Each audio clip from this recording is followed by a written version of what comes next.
Phil Phails, he's on the ocean without any sails, a sinking ship without a pail. Whoa, Phil Phails, Phil Phails. Life ain't always about the sink or swim.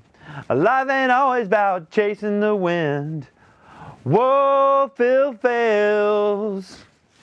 Welcome to Phil Phails. My name is Philip Jones, and today I'm really excited to have sitting in the other chair John Spottswood Moore, a filmmaker, an RTF professor. I really struggled. I wanted to say RTVF, but it's RTF professor.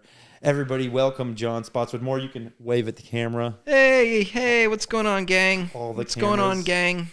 Hey, you. Today, Phil is going to fail at content creation. John Spottswood Moore is a master. He's a professional at content creation, teaching kids how to do this stuff. He's a filmmaker. He's doing his own documentary about Austin Public, who we've got to thank for all this equipment and a lot of my training at this point in my life. And Phil's going to fail at content creation. And the beginning of that failure is with Phil Phails 5 questions.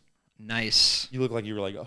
Let's fail together. Let's do it. Let's do this. Sounds amazing. The first thing I'll do is share a part of what I'm doing is restructuring or reformatting the paradigm, the binary between failure and success. Mm-hmm. Success over here, this is like yay, and failure over here, which is like moo. And so what I want to do is change it from success over here, which is like it's like something you're probably constantly working towards. And once you find it, there's this new level of, it's just like, how do you iteratively improve? Mm-hmm. So it's like some level of improvement that you're happy with.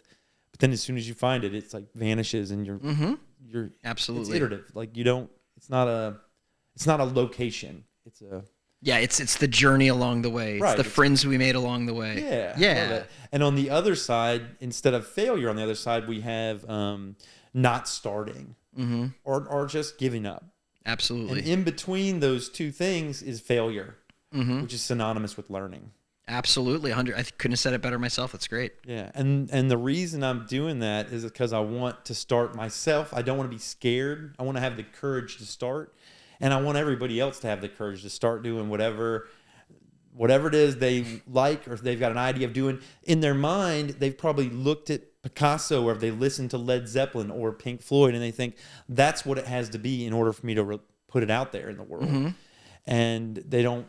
And I want to encourage them to have the courage to live through their imperfect self, to realize beauty, to realize the most optimal or the most awesome version of themselves. So you have to live through iterative improvement and a bunch of failure to get there. Absolutely, man. Dave Grohl, and I'm going to paraphrase and butcher this, but he has a lot of thoughts on American Idol. He's never been a judge or anything on that, but he has a lot of thoughts. You got to think about a guy who came up through the ethos of the Seattle grunge scene himself, was very into punk. It changed his life.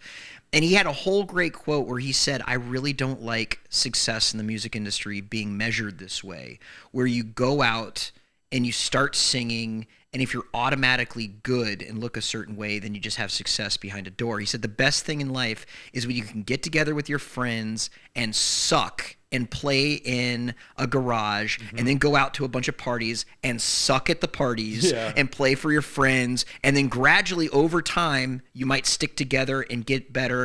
And he said, I'll tell you from experience, when you're out there playing large arenas, you're always just going to be reminiscing and dreaming about the time that you were in the garage with your friends. Yeah. And so I think about that a lot, and that I think any artist whatsoever needs those feast or famine experimental times when they're free to, Phil Phails. Yeah. I agree.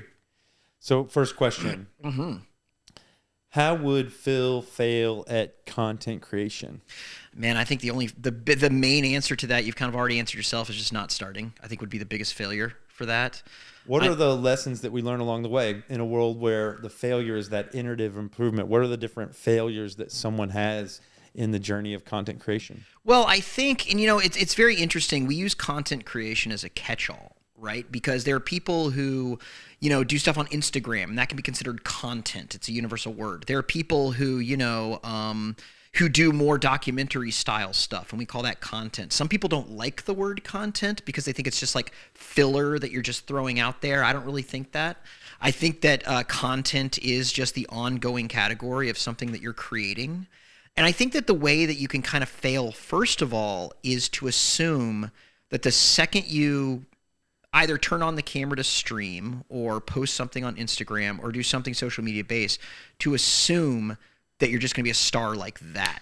If that were to ever happen, it would probably not be for the right reason. The only time I feel like that ever happens where somebody's a star the second they upload something, they're the bad type of star. Like they're the star because somebody caught them on camera being a Karen or something. You know what I'm saying? Yeah. And like they're infamous instead of famous. That's the only type of people who I feel like are instantly famous or successful. I feel like it takes work. If you're talking about online content creation, it's just as much about marketing and consistency as it is even the stuff you're putting out. People have to be aware of when they can see you. People have to be aware of the product you're putting out. They have to be aware that you're going to be putting out new stuff every Monday, and if you're not, that can lose you subscribers, and stuff like that. And so I think the big thing that for any type of content creation, I think the biggest thing is just impatience is the first way you can probably fail with that off the top of my head. Yeah. So it's like expecting a short journey to success. 100%. And then the other things I heard were not having a focused kind of message or a focused thing that you're doing. And then it was marketing. Where can people, it's kind of the nuts and bolts, the administration of like, you can see me here at this time. And then it was consistency. Absolutely, man. Consistency. Another thing about this is, even when I say content, I can also, and they didn't call it content back then, but I think about like public access shows from like the 90s and 80s and people who would do like live call-in shows. And like, public access is one of my wheelhouse. I think it's one of the greatest things that ever happened to humankind is just Joe Average being given access to equipment. It yields stuff like this that I think is wonderful. And another thing is, another beauty of that, and why I think the most important thing is not to be impatient, is because sometimes there are people who go in front of a camera and they have no idea what they're going to do. And they're just like one of my favorite things is there was a show called Sail Hayton that my friend Dave did. And he just sat down in a chair and turned on the cameras. People started calling in and they'd call in and they'd say, well, what's this show about? And his answer would be, well, it's about 90 minutes. And that's not my quote. That's Dave Pruitt's quote. And so the thing about that I think is so interesting is that over time, the show evolved into being a call-in karaoke show where people would he'd put the lyrics on the screen, people call it, it's the most genius thing ever. But it evolved organically over the course of several shows. If he was impatient and in the first show said this isn't working out, it never would have gotten to that. So there's this part of being open to the purpose of the show, or it's open to the show revealing itself over time. Like, what is this even about? Through like 4 or 5 interviews, you find out, okay, so this is what it's about, and being able to be malleable and to be able to 100% change. If you want a masterclass in this, watch the Chris Gethard show. But the great thing about the Chris Gethard show is it started out, Chris Gethard, he was a big person that was part of UCB theater, and this in the early 2000s, and he used to have a live variety show that he would do at the UCB theater, right? And so, excuse me. So basically what happened was he got a deal with a network to actually have it on a network. But the thing is, though, the deal fell through. And he was really depressed because he's like, I don't want to go back and do it live. I want to have a television show. So what did he do? He went to the Manhattan Neighborhood Network, which is a public access show. Channel. And the great thing about this is, first of all, he's in New York. He's in Manhattan. He has all of these people. That are famous SNL people. Horatio Sands and Bobby Moynihan and John Benjamin. They're just coming to his public access show and sitting down and hanging out with him. But the greatest thing is when they started the show, they had no idea what they were going to do. Yeah. No idea what they were going to do. And then the first episode, somebody called in, and it was like a 17-year-old girl who was like, yeah, I'm just seeing your show right now, and I don't know what it is. And they're like, oh, well, cool. Well, thanks for dropping by. What's your name? Alyssa. And then the next episode, when she calls in, the band has a song where they're like, checking in with Alyssa, checking in with Alyssa. And they just kept building. The first episode, they just extended an invitation and said, hey, is there anybody out there that just wants to drop by the studio and hang out with us? Yeah. And this one girl took them up on it. She dropped by and she was super shy and she just sat there. They basically invited her back, and she was on every episode for like 15 episodes. And when she had to leave to go to college, they had a contest to hire the new Rebecca to come in. It was, but the thing is, though, the bottom line is they started to come out with gimmicks organically. And I think that the key word that is, the other way you can fail besides being impatient is to not be open-minded.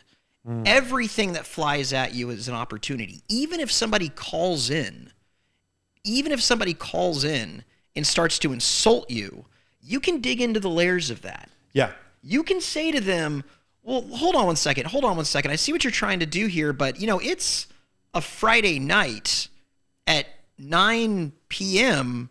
Why are you calling into my show? What's going on, man? Why are you calling into my show? And they might be standoffish and be like, because you suck. And they're like, no, I get it. But, the floor is yours. What do you want to say? So there's not taking things personally, being open and accepting of what happens, and kind of folding it in, as opposed to, oh no, it has to be this way, fixed mindset. If it doesn't fit this, then it doesn't belong here. In this other way that you're talking about is more like, how do we fold in everything? How do we be accepting of anomalies and make them a cool part of the show?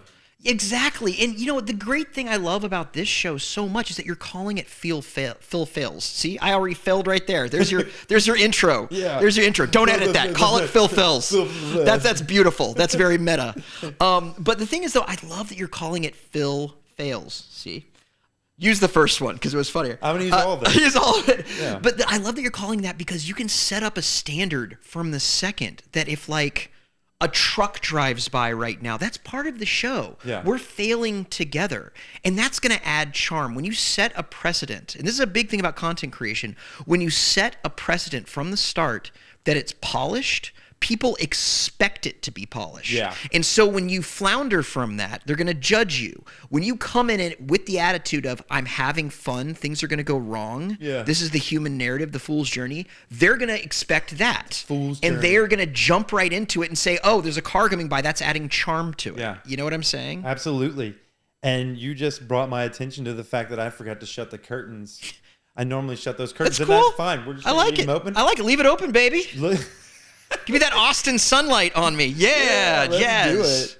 All right, second question, and I love that you mentioned the fool's journey. I'm going to ask the second question. I stole that from our telephone conversation. That didn't pop out of my head out of nowhere. Yeah, I always talk about the fool's journey. So second question is, how would one succeed at content creation?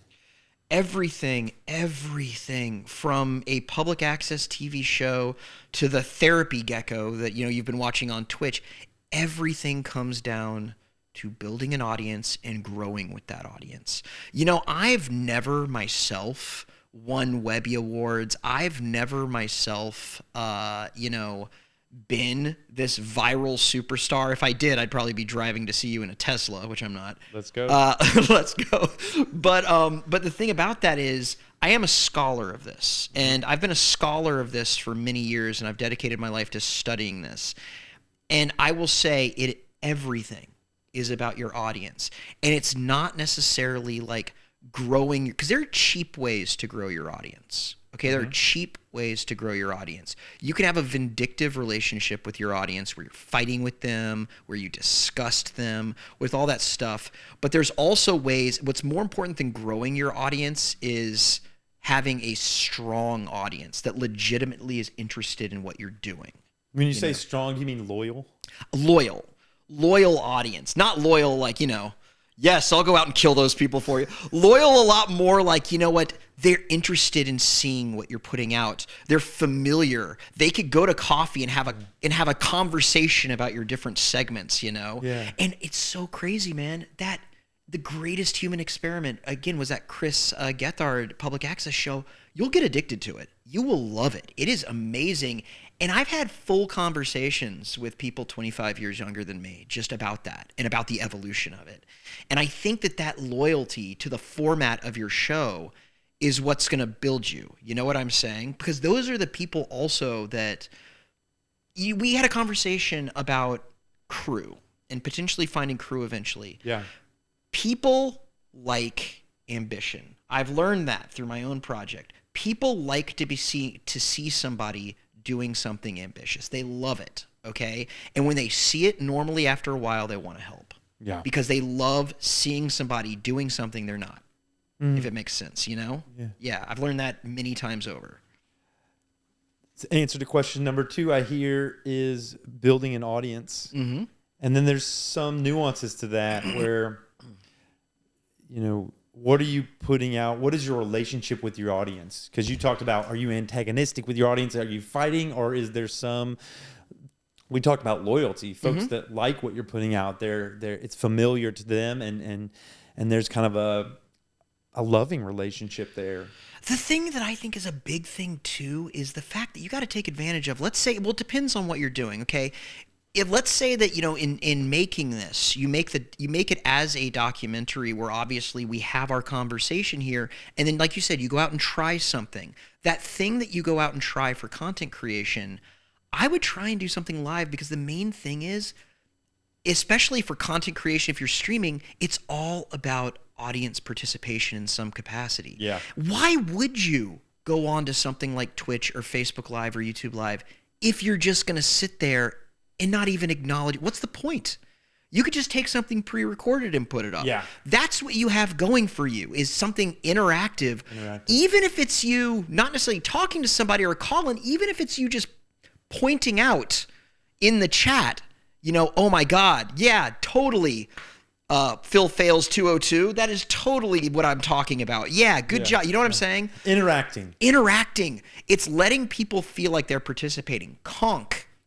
One of my heroes, Keith Kritsilis, who was an amazing public access just master at this. He only did access for a couple of years. He was a master at inviting the audience and getting the audience, making them stop while they're channel surfing. Yeah. And one thing he did was he had a show called Conk. And normally his whole thing was, he said, at the end of the day, most call-in shows are about me entertaining you. I'm going to flip this. Yeah. You're going to call in. I'm going to give you 15 seconds or so to entertain me. Yeah. And if you don't entertain me, I'm going to hang up on you. He called it conk because the phone system made a sound that sounded like conk. He would go kind of like that. He'd say conk. And even though that might sound like a vindictive thing where he's fighting with the audience, it wasn't. It was the audience would call in amicably and just say something. And, you know, and sometimes it would be 15 seconds. Sometimes it would extend to 30 minutes. Yeah. But it was all about participation. That you're not, you can, and I think you can be a little bit more passive with it, you know, rather than just like being like, what am I going to do? Okay, I'm doing this. Invite people into a community, I think is what it is, and constantly acknowledge their presence. I like it. Man. Okay. Question 3. What type of behaviors, like boots on the ground, what kind of behaviors do you think I could invite into my life that would put me on this journey from starting to success? What kind of behaviors? Well, it's really interesting. I think that, are you talking about in making content, what type of behaviors would it be? Well, one thing that I would do, you know, I think about you, Phil, and one thing that I met you under the circumstance, not here, but I met you a few years ago under the circumstance of making music. That's right. You were doing improvisational music with Jake. And so I think the thing, whether it's that or whether it's something else, is also to ask you as a person, what makes you unique? What is something that you enjoy? And for you not only do you know how to make music, you know how to make improvisational music. That's like a narcotic for people watching. You know what I'm saying? You could live score a film. I'm not saying you have to do this, but this is just one example. There was a guy called Let's Paint TV, was a YouTube channel. He would run on a treadmill and paint at the same time. Sometimes Eric Andre was in love with him, like loved his show, like, and stopped by his show. Like, I'm not saying you have to do something that gimmicky. And you could just sit in front of the camera and talk.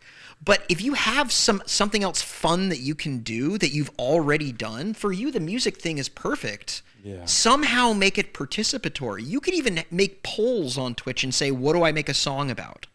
You know what I'm saying? Yeah. Yeah. Invite the audience to influence the type of song. Oh, when you give 5 or 6 words, and then I make a song about it. Because there are so many people that just do just chatting, and that's fine. And just chatting on Twitch is typically when you just go on and you're talking and stuff like that. But the call-in thing is a version of that, you know? The music thing, I've always told Jake, man, that he should do like the Monday Night Hype stuff on like Twitch, but he should like have audience participation and suggestions. I've thought about doing some way of having improv in this format. I just don't know how to do it yet. Yeah. I might try to fail at that. I mean, I think just even if it's just the music thing that's so solo to you, Yeah. You know what I'm saying? Something like that. It doesn't have to be that, but something that adds a little bit of dimension to your show and also adds a little bit of curiosity, because if you take 10, 15 minutes forming and putting together what the song's going to be, people are going to stay to want to see it. Yeah. You know? Yeah. Dang. The answer I'm hearing to that is make it unique using skills that I have. Things that Absolutely. make me unique fold into the show. Yeah. You know, it doesn't have to be the same thing every time. You could literally have a episode where you like manscape your beard a little bit, or you know what I'm saying? Something like that is good. Yeah, you know? I like it. I love it. Oh man, this is great. But the thing is, though, the first episode, I guarantee you, will be a failure, because the first time you get on Twitch, you're probably going to have at most like 1 or 2 people that chime in. Yeah. It's just the nature of the beast, man. Like, it takes a little bit before people start to notice you. You know what I'm saying? Yeah. Yeah. I mean, the goal, I think, will be this will be on public access TV, and then wherever else I can get folks to watch it. Yeah, so whether 100%. that's YouTube, Twitch, Kick, Instagram, Facebook, wherever all these social media kind of blob of this, I'm gonna do all of those. Right on, man. I think that's like, awesome. How do I find an audience? That gets back to number 2: build an audience, have it be a community, interactive participation, all of that stuff. Question 4 is why? Why? Why do you do what you do? And why do you think folks that succeed at this do what they do? I think for a lot of people that would be a really hard answer. And I think a few years ago that would have been a really difficult answer for me to give, because, there's so many things you can cling to. But I think that I call it electricity because it feels like electricity. Later, neurologically, I found out that it's adrenaline. But I'll call it electricity because that sounds sexier. But basically what it is when the possibility and the creative potential of an idea hits me, there's just electricity that goes through my body, starts in my spine, shoots up my spine, shoots out my fingertips. I feel alive. I feel more alive than I've ever felt in my entire life. Yeah. At that moment right there, when there's nothing but potential for something to be created out of whole cloth. It's really interesting because I teach radio, television, and film, and I have my own documentary that I'm going to finish and put out there. I'm in really no hurry after I finish that doc to automatically jump into another film or something like that. I'm more interested in ideas and opportunities than I am with that. And it's something that I love about my current job is the fact that I work with these young adults. Sometimes they're in their 50s and they've worked a catering job they've hated for 50 years. And but when we start to talk about what's your final project going to be in this class, even by proxy, by being a teacher, I get that electricity. It shoots through my body. And there's excitement. And it's one of those things that after they talk about it, you just want to run out of the classroom and do it. You know what I'm saying? You literally in Animal House, there's a whole thing where John Belushi goes, "Let's go!" Ah! And he's the only one that's how I feel. And my entire life is built around being addicted to that feeling. Now, that's hard because you have to follow it through. But creative potential and that electricity, that surge of adrenaline that goes into this endless horizon is why I do it. That's why there's no other movie that I could dedicate almost 9 years to making than the one that I'm working on right now. Yeah. Because the movie that I'm working on right now about the history of public access is about the history of other people having that electricity. It's the history of other people, one by one by one, seeing something that's possible and just hitting it with both ground running. That's what I'm addicted to, man. Yeah. You know? Yeah. Phil Phails, let's go. I feel it, man. Yeah, God, baby. I feel it. God. Yeah, so passion, some connection to passion, aliveness, absolutely. Excitement. It's the excitement of just doing something, man. I mean, like, think of how many of us just, I mean, really, without what I just described, what's the point of being alive? I mean, we can say different things. We can say, you know, it's survival, it's our kids, it's relationships. But I always think that potential, that activeness, that possibility is the entire reason to be alive. Yeah. You know? Yeah, human potential. Yeah. And so that goes why. And so, but how are you instantly going to kill that is through impatience and through not being open-minded, you know? Exactly. That's how you're instantly going to kill that electricity, you know? Also, being open-minded when you're doing something like this keeps it fresh. You get excited about new things while you're doing it. Oh my God, maybe next week this person can call in. Oh my God, maybe next week I'll, you know, I can trim a little bit of my beard off and people get excited about, you know? Yeah. Yeah. Oh man, that's so good. Fifth question is unknown to me. I'm going to go into the dark void of my mind and pull out a fifth question. All right.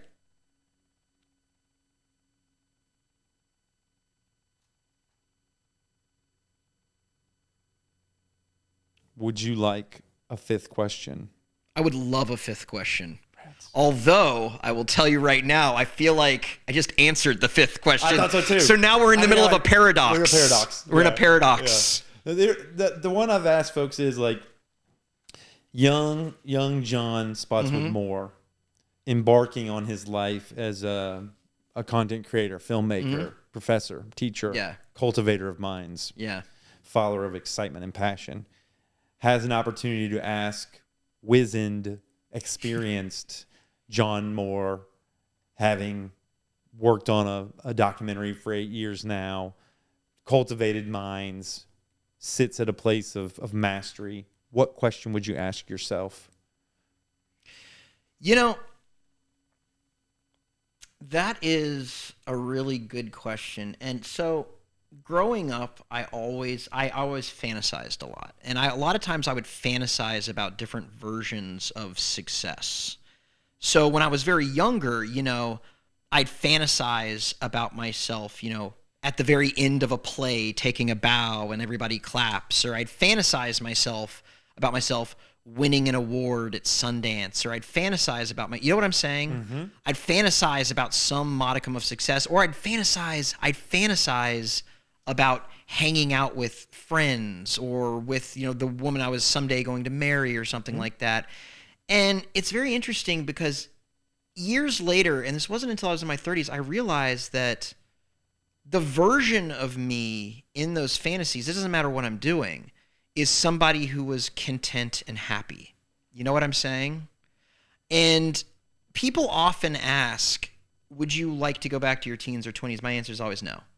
I would like to go back to the health version of it. I'd like to be able to run 10 miles and come home and drink a beer and be fine. Yeah. Let's throw that out there. No, I was a wreck. I was so insecure. I was so unsure and confused. My question my younger self would ask my older self would be, will I ever be that version of myself that I see in my fantasies? Not necessarily accomplishing these things. Will I ever be that version of myself that is happy and content and feels like I found some sort of place in this world? Because I didn't feel that way when I was younger at all, you know, not at all. And I think today the answer would be yes. I'm very happy with my place in the world, you know, and it's only something that's happened in my late 30s and early 40s that I could have never seen coming when I was younger. Yeah. So that's kind of the number one thing that I would ask myself is like, am I ever going to be, I don't even know if I use the word happy. Am I ever going to be, to feel, not even use the word belong, just am I ever going to feel content? I guess, you know what I'm saying, with myself and feel like I have purpose. And I think the answer is yes. That's kind of what I would ask myself, you know, because there are lots of times when you're young where those are the biggest questions. You're being pressured to find a job. You're being pressured to start a family. You're being pressured to do a lot of things. But there's always that question of, am I ever going to feel content and happy in doing that, you know? You'd want to put your younger self at ease. 100%. Because I think that when you have that ease, you know, you're a lot more eager to go on that fool's journey. You know what I'm saying? Yeah. The fool's journey begins with the first courageous step. Absolutely, my friend. Willing to be foolish. 100%. Yeah. That concludes Phil Phails 5 questions. Cool. You've done it, John. Spottswood Yay. more. All 5.